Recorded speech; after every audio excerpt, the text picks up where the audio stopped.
Please give some tips for women, especially who are staying at home and alone.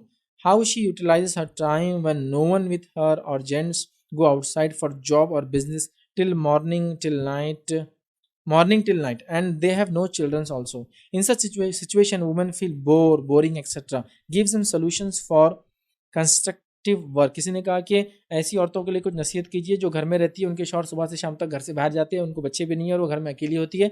तो ऐसे time पे वो बोलती है कि हम बोर हो रहे हैं, तो बोर होने के बदले वो क्या क्या घर में कर सकती है.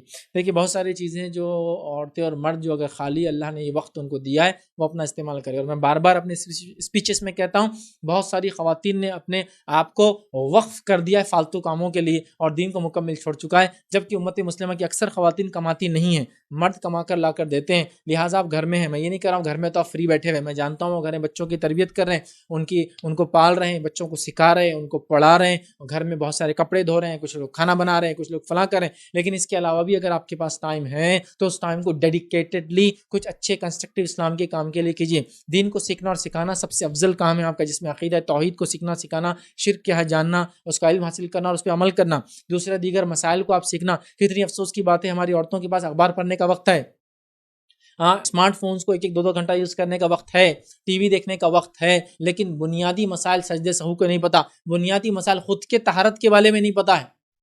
पता नहीं किसकी बातें सुन के कब से ज़िंदगी भर पूरा अमल चालू ही है वो. ये क्या अल्लाह ताला पूछ नहीं करेंगे इस खाली वक्त की? चलो ये भी हो गया, आपका अपने आप को आपने डेवलप कर लिया, फिर भी खाली वक्त है तो आस पड़ोस में आप सीखिए सिखाइए, दीन की दावत व तबलीग का काम कीजिए. अपनी बहनों को, अपनी सहेलियों को, अपनी वालदैन को, या अपने माँ बाप को, या अपने बहन भाइयों को, अपने भतीजों और भांजों को जो कि आपके महरम होते हैं, जिनसे शादी नहीं होती, इनके साथ आप बैठ सकते हैं. उनकी तरबियत, उनके बारे में वो करना, प्लानिंग करना, वो लोग क्या कर रहे हैं, कई काम है. इसके बाद भी टाइम अगर मिल रहा है, अल्लाह ने काम वाली दे दी, मालदार औरत है आप, सोसाइटी में आपका एक मुकाम है, पैसा आपके हाथ में, आपको बच्चों के स्कूल छोड़ने जाना नहीं पड़ता, घर का खाना नहीं बनाती, आप झाड़ू नहीं देती, तो आपके लिए तो अल्लाह ताला की पूछ और बढ़ गई. इसलिए कि इस खाली वक्त को आपका इल्म हासिल कीजिए, अपना इल्म हासिल करके उसको फैलाने के लिए जद्दोजहद कीजिए. मौका ना मिले तो कम से कम नियत तो करे, इसलिए कि नियत का भी अजर मिलेगा इंसानों को. जो इस इंसान की नियत हो किसी काम करने की, लेकिन मजबूर हो जाए, नहीं कर पाए, अल्लाह उसको अजर देगा उसका. आइए उसकी दलील, नबी अकरम सल्लल्लाहु अलैहि वसल्लम ने ऐलान किया कि हमको जंग पे जाना है. कुछ लोग जंग में नहीं आ सके क्योंकि उनकी सवारी नहीं थी, और जंग ऐसी थी, गर्मी ऐसी थी कि पैदल मुमकिन नहीं था.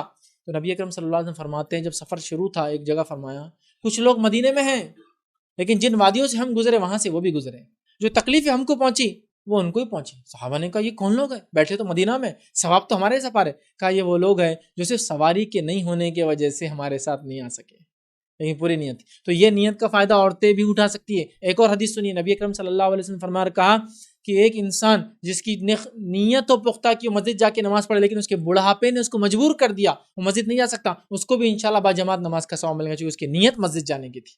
या ये मसला आप बीमार के लिए भी लगा सकते हैं. एक बीमार मर्द है जिसको मस्जिद में जाके नमाज पढ़ना फर्ज है, नहीं पढ़ सकता बेचारा, अगर नीयत शदीद हो, अल्लाह उसको मस्जिद में नमाज का अजर देगा इंशाल्लाह. आप हज को नहीं जा सकते लेकिन शदीद ख्वाहिश है, अल्लाह अजर देंगे इंशाल्लाह. तो यहाँ औरतें खाली हैं, शदीद ख्वाहिश और इल्म सीखने सिखाने की. चलो सीख रहे, लेकिन शौहर बाहर जाने नहीं देता, घर के हालात ऐसे नहीं कि बाहर जाए.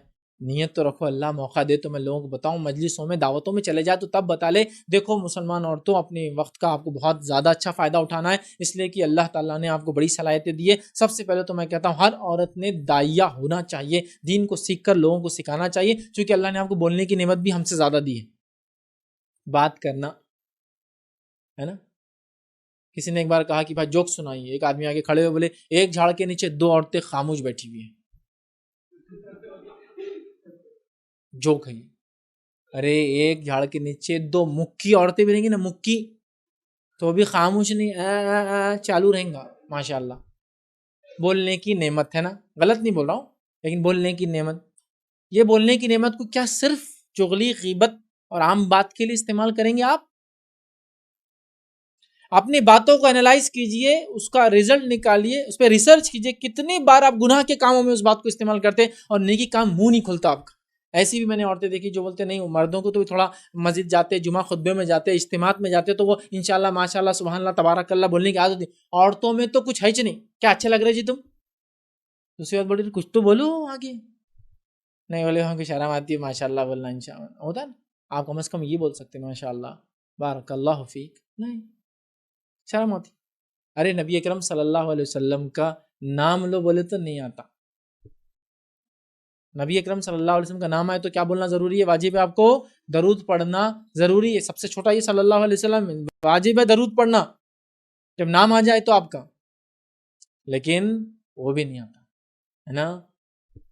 بولنے کی صلاحیت کو صحیح جگہ استعمال کرو، زیادہ کرو، اچھے سے کرو. تو لہٰذا جو خاتون گھر پر ہے، کام کو نہیں جاتی ہے، دن بھر شوہر باہر ہے، بچے بھی نہیں ہیں، تو ایسی عورتوں کو بور ہونے کے بدلے خوش ہو جانا چاہیے. اپنے وقت کا صحیح فائدہ ہونا چاہیے کہ کام کر لیا ہو گیا. یہ ان تمام عورتوں کے لیے جن کو اولاد نہیں ہے، ان تمام مردوں کے لیے جن کو ابھی کام نہیں ہے یا پھر مجبور ہے یا تو بیمار ہے. کام ہے لیکن بیماری ساتھ نہیں چھوڑتی تو گھر میں رہتے ہیں. اپنے ٹائم کو پلان کیجیے. صبح جلدی اٹھنے کی عادت باقی رکھیے. فجر کے بعد پڑھنے پڑھانے کا سلسلہ چالو رکھیے. پھر ناشتہ وغیرہ کرنے کے بعد لوگوں کو سکھانے کا سلسلہ چالو رکھیے. کچھ دنیاوی علم حاصل کرنے کی جستجو اپنی باقی رکھیے. کبھی بھی یاد رکھیے علم سے کورے اور خالی مت رہیے. سیکھتے جائیے، بڑھتے جائیے، سیکھتے جائیے، بڑھتے جائیے. دنیا آپ کو کچھ نہ کچھ سکھائیے. کچھ نہیں تو کم از کم بازار میں ایک راؤنڈ مار کے آؤں گے تو سیکھو گے دنیا سے تم کچھ نہ کچھ. میں نے کہہ رہا عورتیں بازار جا کے لیکن آپ سیکھیں گے دنیا سے. تو آپ کو سیکھنے کا مرحلہ رکھنا. تو ان عورتوں کو بھی کہوں گا جو فری ہے، ان مردوں سے کہوں گا جو فری ہے، جو گھر میں خاص طور سے گلف وغیرہ میں مرد ورد چلے جاتے کام کے لیے، عورتیں گھر میں پورا ٹائم ہوتی، کچھ کام نہیں ہوتا. پلانڈ لائف جیے. اگر بچے ہیں تو ان کی تربیت میں کھپا دیجیے اپنے آپ کو. علم حاصل کرنے میں کھپا دیجیے. درس اجتماعات وغیرہ ہوتے تو وہاں جائیے، خود سیکھیے، اپنے آس پاس کی عورتوں کو سکھائیے. کچھ نہیں ہو سکتا اگر وہاں نہیں کر سکتے تو یہاں فون کر کے کم از کم سکھائیے. انڈیا میں آج کل تو ارے آن لائن آپ سنائیے نا، جیسے غیبتیں سنا رہی ہے، چغلیاں کر رہی ہے، کل کیا ہوا، بہن کا کیسا چل رہا، بہن بھائی کیا کر رہا، فلاں یہ ہو رہا، انہیں مار رہا کہ نہیں مار رہا، اس کو اس کا رشتہ کیسا چل رہا، اس کا چکر کیسا چل رہا، فلاں کا. یہ فون لگا کے بولی نا آج میں نے یہ پڑھی، کل یہ کتاب ہوئی. کام تو کرنا ہے بھیا، پلان لائف کو جینا ہے. ورنہ عمر کے بارے میں سوال ہونے والا. پہلا سوال اللہ کے پاس جب انسان کھڑے ہوں گا، جامع ترمذی کی روایت ہے، پہلا سوال زندگی کہاں لگائی، دوسرا سوال جوانی کہاں لگائی، زندگی کہاں لگائی، یہ وقت کہاں گنوایا، پوچھنے والی. ہر آدمی سوچے اور اپنی اپنی تیاری کرے. تو لہٰذا میں کہوں گا بور مت ہوئیے. وقت نہیں مومن کے پاس بور ہونے کا، اور خالی وقت نہیں ہے، خوب استعمال کیجیے اور آنے والی نسلوں کے لیے تیاری کیجیے. آپ کے بچے نہیں دوسروں کے بچوں کے لیے تیاری کیجیے. آپ کے رشتہ دار دوسروں کے رشتہ دار کے لیے مدد کیجیے. آپ کو ضرورت نہیں دوسروں کے لیے کام کیجیے. تو خاص طور سے خالی عورتیں جن کے پاس وقت ہے، مالدار عورتیں جن کو کام نہیں کرنا، جن کا فری ٹائم ہے، آرگنائز لائف جیو. کتنے ریسورسز میں نے ایسی مالدار عورتوں کو دیکھا جن کے شوہر کو، جن کے دادا سسر کو، دادا سسر کو لاکھوں کروڑ روپے اللہ نے دیا ہے. آپ کے حکم پہ گاڑی آپ کے لیے کھڑی ہے، لیکن کبھی یہ گاڑی دین کے لیے نہیں نکلی آج تک. آپ کے حکم پہ کچھ ہو سکتا ہے، کبھی یہ چیز صحیح نہیں ہوئی. آپ کے ایک بولنے پر آپ کے لیے 10-20 تولے کی چیزیں تو یوں مل جاتی ہے، کبھی یہ دین کے لیے کسی مسجد کی تعمیر کو دیکھ کر، کسی مدرسے کو دیکھ کر، کسی یتیم خانے کو دیکھ کر یہ نہیں ہوا کہ آج میں اس کے لیے کر دیتا. نہیں ہوا. کیوں نہیں ہوا؟ کیوں شعور نہیں پیدا کیا آپ نے؟ امہات المومنین کیا خرچ کرتی تھی، آہا، صحابیات کیا خرچ کرتی تھی، آہا. ہر آدمی اپنی حیثیت سے زیادہ خرچ کرتا تھا. اور ہمارا معاملہ کیا ہے؟ ہر آدمی اپنی حیثیت سے زیادہ استعمال کرتا ہے. ویسا کچھ کرنا پڑے گا. یہ پلاننگ کے بغیر نہیں ہو سکتا. بہت سنجیدہ ہونا ہے، سیریس تھاٹ رکھنا ہے، کام کرنا ہے. تو اسکائی از دا لمٹ بولتے ہیں نا، آسمان حدیں ہیں اس کی نیکیوں میں جانے کے لیے. آگے بڑھیے. خالی وقت، مال، دولت، اثر، رسوخ، جوانی، طاقت، صحت کا، اولاد کا فائدہ اٹھا لیجیے. چلے جائیں گی نا، پچھتائیں گے مرتے وقت، کچھ کام نہیں آنے والا. اللہ تعالیٰ ہم کو اس کی سمجھ آتا